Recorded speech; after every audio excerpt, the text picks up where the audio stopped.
प्रिय व्यूअर्स, यह Sanskriti IAS YouTube channel का PT think and solve program है। इस प्रोग्राम के अंतर्गत प्रत्येक दिन यूपीएससी और स्टेट पीसीएस से संबंधित 5 प्रश्न व्याख्या सहित उत्तर के साथ दिए जाएंगे। हमें आशा है कि यह प्रोग्राम आपकी तैयारी में मददगार साबित होगा। तो चलिए देखते हैं आज के अपने पहले प्रश्न को। वोरफुकन या वर्डफुकन के संदर्भ में निम्नलिखित कथनों पर विचार करें और बताएं कि कौन सा कथन सही नहीं है। इसीलिए इसको ध्यान से देखें। प्राचीन धर्म ग्रंथों में इस पहाड़ी का उल्लेख मंदराचल के रूप में किया गया है। वर्ष 1671 में सरायघाट की लड़ाई इसी पहाड़ी पर लड़ी गई थी, जिसमें मुगलों की पराजय हुई थी। अहोम साम्राज्य में बोरफुकन गवर्नर जनरल के समकक्ष एक पद था। उपरोक्त में से कौन से कथन सही नहीं है, जल्दी से बताइए। केवल 1, केवल 2 और 3, केवल 1 और 2, उपरोक्त में से कोई नहीं।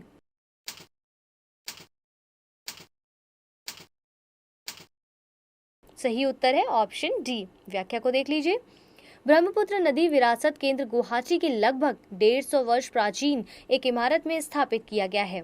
जिस पहाड़ी पर यह केंद्र स्थित है उसे अहोम साम्राज्य के सबसे शक्तिशाली वोरफुकन लक्षित वोरफुकन के आधार शिविर के रूप में जाना जाता है। 17वीं सदी में इस इमारत अहोम शासकों का सैन्य कार्यालय था। इस स्थान को वर्डफुकनार टीला अर्थात वोरफुकन की पहाड़ी के नाम से भी जाना जाता था। प्राचीन धर्म ग्रंथों में ब्रह्मपुत्र नदी के समीप स्थित इस पहाड़ी का उल्लेख मंदरांचल के रूप में किया गया है। वर्ष 1671 में इसी स्थान पर लचित वर्डफुकन तथा मुगलों के मध्य सराय घाट की लड़ाई लड़ी गई थी, जिसमें मुगलों की पराजय हुई। इसे नदी में लड़ी गई अब तक की सबसे बड़ी नौसैनिक लड़ाई के रूप में जाना जाता है। वर्डफुकन गवर्नर जनरल के समकक्ष एक पद था, जिसे अहोम राजा प्रताप सिम्हा या सेसुंगफा द्वारा सृजित किया गया था।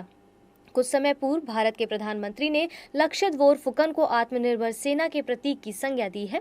इस प्रकार उपरोक्त सभी कथन सही है, अतः विकल्प डी इसका सही उत्तर होगा। दूसरे प्रश्न को ध्यान से देखिए। डेयर टू ड्रीम निम्नलिखित में से किससे संबंधित है? विदेशों में शिक्षा प्राप्त करने के लिए एक अनुदान योजना है।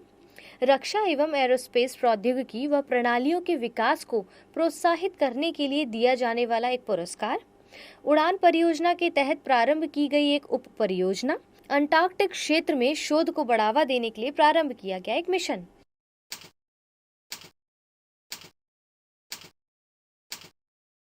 सही उत्तर है रक्षा एवं एरोस्पेस प्रौद्योगिकी व प्रणालियों के विकास को प्रोत्साहित करने के लिए दिया जाने वाला यह एक पुरस्कार है, यानी कि ऑप्शन बी करेक्ट है। व्याख्या को डिटेल में समझ लेते हैं।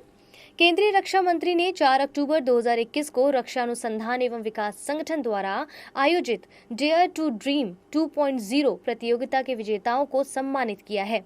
इसके तहत प्रदान किए गए 40 पुरस्कारों में से 22 व्यक्तिगत श्रेणी तथा 18 स्टार्टअप श्रेणी में प्रदान किए गए हैं। देश में नवाचार व स्टार्टअप्स को बढ़ावा देने तथा उज्जवल युवा मस्तिष्क को एक मंच प्रदान करने के लिए डेयर टू ड्रीम 3.0 का भी शुभारंभ किया गया है। डेयर टू ड्रीम डीआरडीओ की एक अखिल भारतीय प्रतियोगिता है। यह उभरती रक्षा एवं एरोस्पेस प्रौद्योगिकियों व प्रणालियों को विकसित करने के लिए भारतीय शिक्षाविदों, व्यक्तियों तथा स्टार्टअप्स को प्रोत्साहित करती है। डीआरडीओ प्रौद्योगिकी विकास कोष योजना के तहत विजेताओं को अपने विकारों को साकार करने के लिए तकनीकी और वित्तीय सहायता प्रदान करता है। इस प्रकार विकल्प बी इसका सही उत्तर होगा। तीसरे प्रश्न को जल्दी से देख लेते हैं। त्रिंकोमाली के संदर्भ में निम्नलिखित कथनों पर विचार करें। यह विश्व के सबसे गहरे मानव निर्मित बंदरगाहों में से एक है तथा यह बंदरगाह श्रीलंका के पूर्वी तट पर अवस्थित है। कौन सा कथन सही होगा? केवल 1, केवल 2, 1 और 2 दोनों, ना तो 1 ना ही 2। सही उत्तर जल्दी से चुनिए, क्या होगा?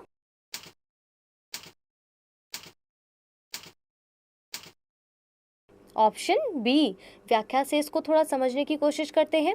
भारत के विदेश सचिव हर्षवर्धन श्रृंगला ने श्रीलंका के पूर्वी तट पर रणनीतिक रूप से महत्वपूर्ण बंदरगाह जिले त्रिंकोमाली में द्वितीय विश्व युद्ध युग की तेल भंडारण सुविधा का दौरा किया, जो दशकों से एक प्रमुख द्विपक्षीय आर्थिक साझेदारी लिंक रहा है। त्रिंकोमाली बंदरगाह विश्व के सबसे गहरे प्राकृतिक बंदरगाहों में से एक है, जिसे युद्ध के दौरान अंग्रेजों द्वारा विकसित किया गया था। विश्व के प्राकृतिक बंदरगाहों में से यह बंदरगाह नौसैनिक अड्डे के कारण अधिक महत्वपूर्ण है। इस बंदरगाह से मुख्य रूप से चावल और सौंदर्य प्रसाधन उत्पादों का आयात एवं धान, तंबाकू, इमारती लकड़ी, हिरण के सींग, चमड़ा आदि का निर्यात किया जाता है। त्रिंकोमाली तमिल लोगों द्वारा स्थापित श्रीलंका का प्रथम नगर है। यह नगर लगभग 2000 वर्षों से तमिल भाषा और संस्कृति का केंद्र रहा है। वर्ष 2003 से भारत की प्रमुख तेल कंपनी इंडियन ऑयल कॉरपोरेशन की श्रीलंकाई सहायक कंपनी लंका IOC के पास सुविधा में शामिल 99 टैंकों को $1 लाख के वार्षिक भुगतान के साथ 35 वर्षों की अवधि के लिए पट्टे पर देने का अधिकार है। ऐसे में इस स्थल पर विदेश सचिव की यात्रा के मायने और महत्वपूर्ण हो जाते हैं, जब श्रीलंका में तेल क्षेत्र के ट्रेड यूनियन इन टैंकों को राज्य ईंधन इकाई सीलोन पेट्रोलियम कॉरपोरेशन के नियंत्रण में लाए जाने की मांग कर रहे हैं। और इसीलिए कथन 1 गलत था जबकि कथन 2 सही था। इसीलिए विकल्प B इसका सही उत्तर था। चौथे प्रश्न को देखिए।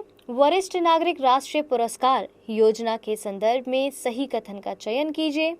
इसकी शुरुआत वर्ष 2005 में की गई थी। यह योजना केंद्र सरकार द्वारा वित्त पोषित है। इसके तहत वरिष्ठ नागरिकों की सेवा में संलग्न व्यक्तियों व प्रतिष्ठित संस्थानों को पुरस्कार प्रदान किया जाता है। केवल 1 और 3, केवल 2, केवल 1 और 2, उपयुक्त सभी। क्या होगा इसका सही उत्तर?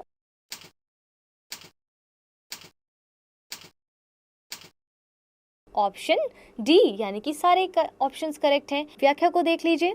उपराष्ट्रपति एम वेंकैया नायडू ने वरिष्ठ बाल रोग विशेषज्ञ VM नटराजन को वयोश्रेष्ठ सम्मान प्रदान किया है। डॉक्टर नटराजन अपने उद्यम जरा चिकित्सा फाउंडेशन के माध्यम से वरिष्ठ लोगों के कल्याण के लिए विभिन्न पहल कर रहे हैं। वयोश्रेष्ठ सम्मान सामाजिक न्याय एवं अधिकारिता मंत्रालय द्वारा स्थापित पुरस्कारों की एक योजना है।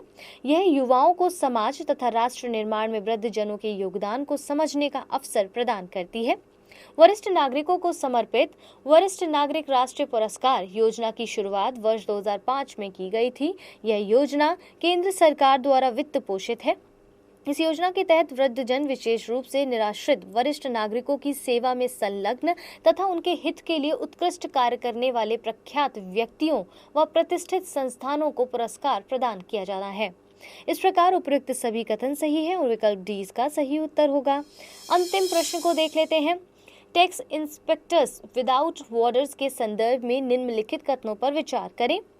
यह संयुक्त राष्ट्र विकास कार्यक्रम तथा आर्थिक सहयोग व विकास संगठन की एक संयुक्त पहल है तथा अक्टूबर 2021 में सेशल्स में आयोजित इसके कार्यक्रम में भारत को सहयोगी प्रशासक के रूप में चुना गया है।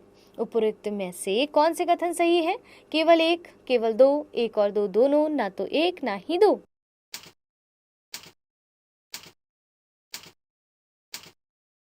सही उत्तर है ऑप्शन C, यानी कि दोनों ही ऑप्शंस करेक्ट है। टैक्स इंस्पेक्टर्स विदाउट बॉर्डर संयुक्त राष्ट्र विकास कार्यक्रम यानी UNDP तथा आर्थिक सहयोग एवं विकास संगठन की एक संयुक्त पहल है।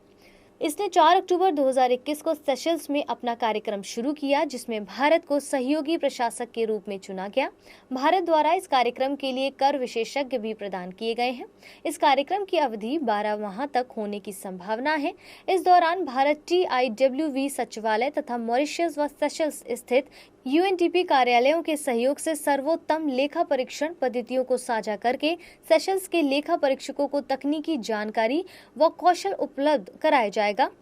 इससे सेशल्स को अपने टैक्स प्रशासन को मजबूत करने में सहायता मिलेगी। इस कार्यक्रम में मुख्य रूप से पर्यटन व वित्तीय सेवा क्षेत्रों के स्थानांतरण, मूल्य निर्धारण संबंधी मामलों पर ध्यान केंद्रित किया जाएगा।